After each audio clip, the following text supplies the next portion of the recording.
Cuba's in bad shape. Cuba relied on Venezuela for oil and for money, and nobody really knows what's going to happen with Cuba. They're doing very poorly. They're really third world all the way, and we have a lot of great Cuban Americans, and I would say Marco fits very solidly into that category. And I might ask you to say a few words about, we were discussing it before, Cuba is a very different, they don't have energy, they don't have oil, but they would live off of the oil from Venezuela, and what they do have is very strong people and very powerful people militarily, and they would protect the people running Venezuela, and they would take in a lot of money from Venezuela. Now they don't have that. They won't be taking in any money. So, Marco, what do you think?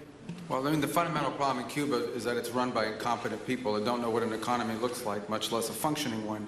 They've made a choice, and that is they would rather have political control over their people than they would have an economy that functions. And they've gotten away with it for 60-something years because they've had donors, the Soviet Union, and now most recently Venezuela. But that's now gone.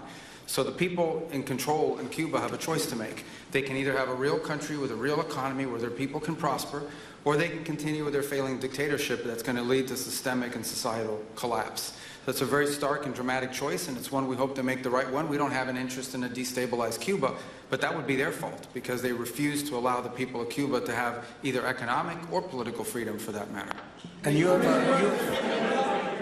a lot of people in this country that want to go back to Cuba and help Cuba. A lot of people have left, you know, they came in penniless, they didn't have anything, and they've become very rich people in our country, and they want to very much go back and help Cuba. So that's something that Cuba has that a lot of other places don't have. Peter?